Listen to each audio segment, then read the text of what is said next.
Resistance ఇలాంటి పదాలు చెప్పగానే మనం భయం వేస్తా ఉంటుంది. అయ్యి బాబాయ్ బ్యారియర్స్ ఉన్నాయి, నేను దాటగలను లేదో కాదు. బ్యారియర్ కనపడిందా దాన్ని దాటడానికి ప్రయత్నం చేయండి.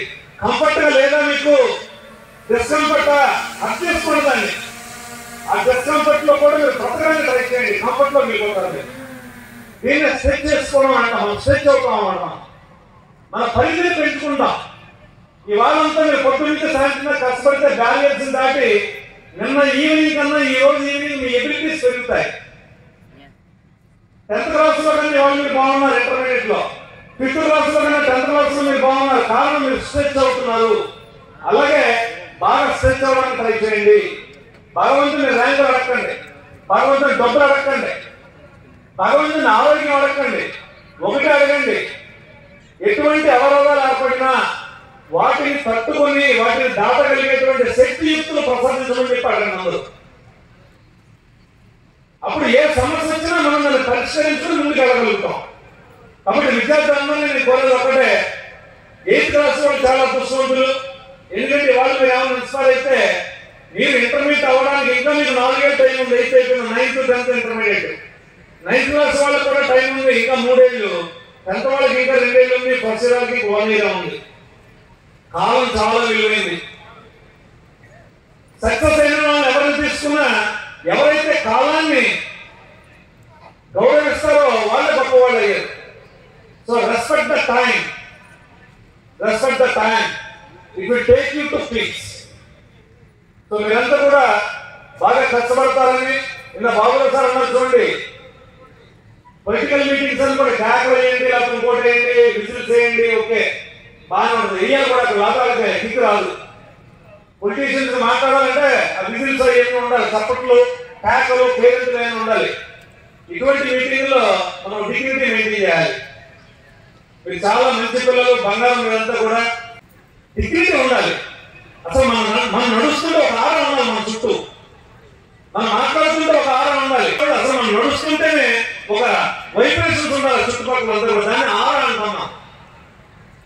మనం నిలబడినా, మాట్లాడినా, నడుస్తూ ఉన్నా, కూర్చున్నా ఆ చుట్టుపక్కల అందరూ కూడా ఒక మంచి ఆరా కావాలి. So be dignified. ఆ తపశక్తిని పొందండి. మీరు ఏదైతే అనుకుంటున్నారో అది కోరుకోండి, అది జరగాలని ప్రయత్నం చేయండి. మీరు అనుకున్న పాలసీ లేదా ప్లాన్ ఎగ్జిక్యూట్ చేయండి. డెఫినెట్ గా మీరంతా కూడా సక్సెస్ అవుతారు. మీరంతా సక్సెస్ అవ్వాలని కోరుకుంటా. ఇంకా లాస్ట్ ని ఒకటే గుర్తుపెట్టుకుని, మీరందరూ ఇక్కడ ఉన్నారు అంటే మీరంతా చాలా అదృష్టవంతులు. కారణం ఎంతో కష్టపడి సంపాదించినటువంటి రూపాయి వాళ్ళ ఖర్చు తగ్గించిన తల్లిదండ్రులు ఫీజు రూపంలో మీకు కట్టబట్టే మిమ్మల్ని మేము క్యాంపస్ లో ఆనేస్తున్నాం. గుర్తుపెట్టుకోవాలందరూ కూడా. అది తల్లిదండ్రుల యొక్క కష్టం, వాళ్ళ శ్రమ. వాళ్ళకి ఎన్నో కోరికలు ఉంటాయి, ఆ డబ్బుతో ఏదో చేద్దామని. పెళ్ళైన తర్వాత అమ్మ నాన్న అనుకుంటారు అక్కడికి వెళ్దాం, ఇక్కడికి వెళ్దాం, అలా చేద్దాం, ఇలా చేద్దామని. నాన్న వాళ్ళని ప్రామిస్ చేస్తుంటాడు అమ్మకి, వచ్చే సంవత్సరం నెక్లెస్ చేపిస్తాను, 4 ఏళ్లలో వడ్డాణం చేపిస్తామని. ఈ రోజు అమ్మ ప్రెగ్నెంట్ అవుతుంది, సంవత్సరం జరగకుండా మీరు పుట్టేస్తారు. ఇంకా అక్కడి నుంచి సెర్లాక్ డబ్బాలకి, ప్యారెక్స్ డబ్బాలకి, పాలకి, హాస్పిటల్ తిప్పడానికి వీటికి అయిపోతుంది డబ్బులన్నీ. అమ్మ వడ్డాను అడిగి చేసింది, నెక్లెస్ నుంచి ఎప్పుడో మర్చిపోయింది. కానీ అమ్మ అనుకుంటుంది, ఈ పెట్టుబడిగా నాకు వడ్డాను ఎందుకు, వడ్డాను కానీ ఎక్కువ కట్టమ్మా. ఏం చేసుకుంటాను వడ్డాను? అంటే బంగారం ముక్కలు తయారు పెట్టుకునేది నా పెట్ట వడ్డానం కన్నా విలువైనాడు. వాటిలో మీరు నెక్లెస్ నాకెందుకు, బంగారం అంటే పెట్టన్నాడు. సో వీటితో నాకు ఐడెంటిటీ వస్తుంది. మహాలక్ష్మి అండి ఈ పిల్ల ఉంది అని ఆ తల్లి సరిపెట్టుకుంటుంది. ఆ రూపాయి సంపాదించేటప్పుడు ఆ తండ్రి నిన్నగా చెప్పాను, డిస్కంఫర్ట్, ఇన్కన్వీనియన్స్, ఫ్రిక్షన్ అని. మీ నాన్న రూపాయలు సంపాదించాలంటే అంత తేలికేమి రావు. ఒక షాప్ రన్ చేసినా, ఒక ఉద్యోగానికి వెళ్ళినా, ఇంకో వ్యాపారం చేసినా, వ్యవసాయం చేసినా ఎన్నో సమస్యలు. తలపోటు వస్తే ఇంట్లో కూర్చోడు, పారాసిటమాల్ టాబ్లెట్ వేసుకుని వెళ్ళిపోతాడు. రంపు వస్తే ఇంట్లో కూర్చోడు, లివర్ సిటిజన్ వేసుకుని వెళ్ళిపోతూ ఉంటాడు. అలాగే వెళ్ళిపోతుంటాడు. అమ్మకు జ్వరం వచ్చిన లేచి వంట చేస్తుంది. కారణం ఏంటంటే మీకు మంచి భవిష్యత్తు ఇవ్వాలనుకుంటే ఆలోచన. ఇందాక నేను ఏదైతే చెప్పానో ఇన్కన్వీనియన్స్, డిస్కంఫర్ట్, ఫ్రిక్షన్ అని, అవన్నీ ప్రతి మనిషికి జీవితంలో ప్రతి రోజు ప్రతి సెకండ్ ఎదురవుతానే ఉంటాయి.